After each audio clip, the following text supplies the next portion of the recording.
Hey, it's John. Welcome back to my channel, and today I got a video for you about the new Amtrak map that you might have seen circulating in the news lately. Now, this map is interesting for a number of reasons, and I think the idea of Congress actually finally coming through for Amtrak after only half a century is a wonderful idea, so that they can actually add lines to their network instead of cut them, which is what Amtrak has pretty much done over its entire history. Now, I'm always kind of weary about making videos about current events, specifically news that involves Congress, because it's always subject to change and nothing is finalized until the bills are actually signed by the president.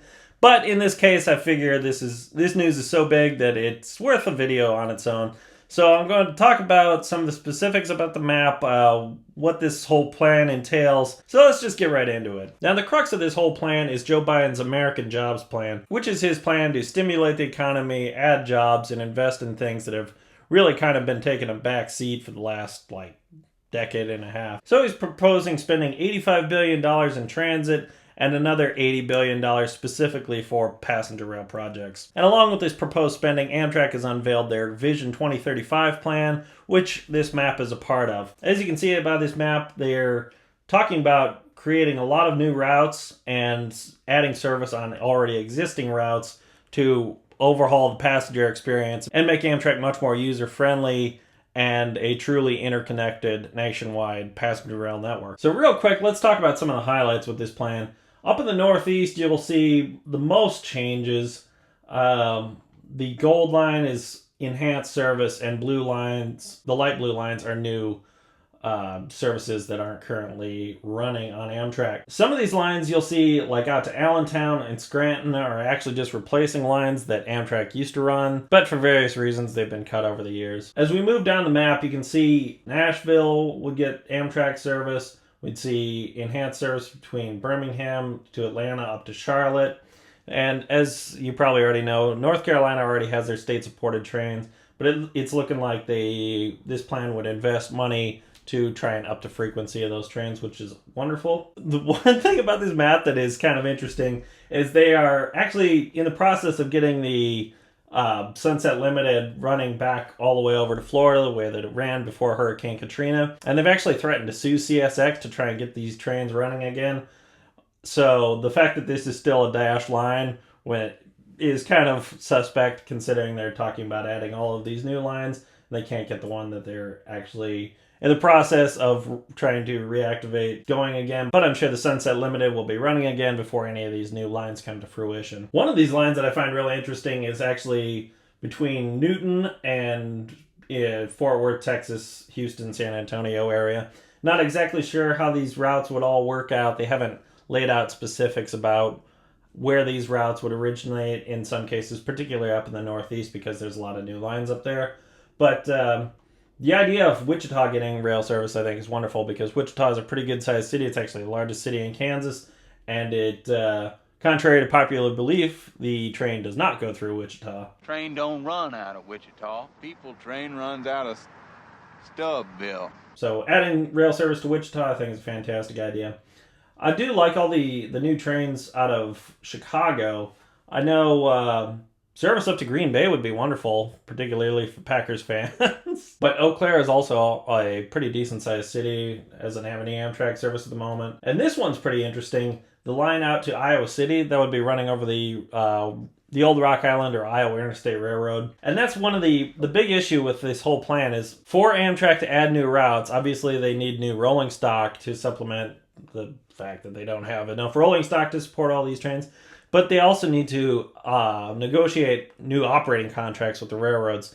And, all the money in the world is not going to solve anything if the freight railroads aren't willing to accommodate new passenger trains. So whether or not Amtrak will be able to get all of these new passenger operating contracts secured with the railroads that they'd be running over, that remains to be seen, and that's kind of what this whole plan is hinging on. I don't know if a railroad like the Iowa Interstate would be accommodating of Amtrak. I mean, I would assume they probably would, especially if they got paid for it. That would definitely help. But whether or not Amtrak can secure these passenger operating contracts, because that is one of the biggest things that's eliminating the higher frequency trains that run over freight railroads, like the Capital Corridor and the San Joaquins in California. The biggest impediment to increasing service is the freight railroads. And usually when they want to add a train, they make them build a new siding somewhere or lay a little bit of double track. I mean, $85 billion or $80 billion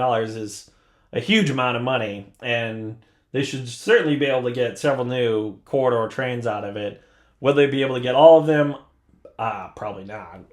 There's a lot going on in this map. I would love to see everything and more. And more! Maybe even come to fruition.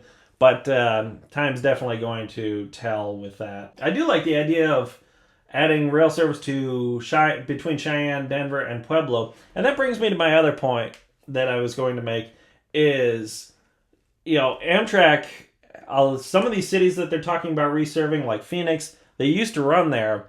And so, assuming that the tracks haven't been ripped up, some of these cities like Las Vegas, Phoenix, Cheyenne, the capacity should be there. And, despite whether or not the freight railroads are interested in having passenger trains run over there. But we're probably going to run into issues like in Denver, where they completely rebuilt the station. It opened in 2014, and there's several tracks in Union Station, but there's only 2 tracks that Amtrak can actually use because the rest are taken up by their electrified commuter rail service. And also they made Denver Union Station a terminal station. So having a through train from Cheyenne to Pueblo, obviously it can be done. This California Zephyr is a through train, but it does involve them backing into Union Station every single day, both trains. And having a terminal station like that is never a good idea. But how a train like this between Cheyenne and Pueblo would work, I certainly between Denver and Pueblo, there ought to be plenty of demand for passenger service. But as these new routes are activated, we're certainly going to see capacity issues in places like Denver, in the stations, but also in the servicing facilities. I know Denver is a location where locomotives are often added or removed, and it's right next to the BNSF locomotive servicing facility. But a whole new train like this is going to have a servicing facility in Cheyenne and Pueblo, because they're going to have to do an air test on the end of the other side of the road. They're going to have to fuel it. I mean, I suppose they could fuel it all the time in Denver, but the layover for the California Zephyr is almost an hour because they do have to fuel it and do the air test and all that stuff. And so how the trains are going to be serviced is, all the details are definitely not worked out of that. Like I said, this is really just kind of a pie in the sky idea at the moment. And for Amtrak to get all the details of adding new train service like this worked out, it's going to take a lot of work on Amtrak's side and a lot of cooperation from the freight railroads. That said, what is totally fascinating about trains in this country to me is that, remember when Amtrak started running to Grand Central Station again? I mean, nothing changed. The tracks didn't change. The trains didn't change. And even though they hadn't had train service in Grand Central from Amtrak in like 20 or 25 years, it was just like, nothing changed. It would just start running the trains again. It's fascinating. So in a place like Las Vegas, the station is missing, but if you look at Google Earth, you can see that the platforms are still there. And same with Phoenix. The station is still there. It's actually owned by Sprint for some reason.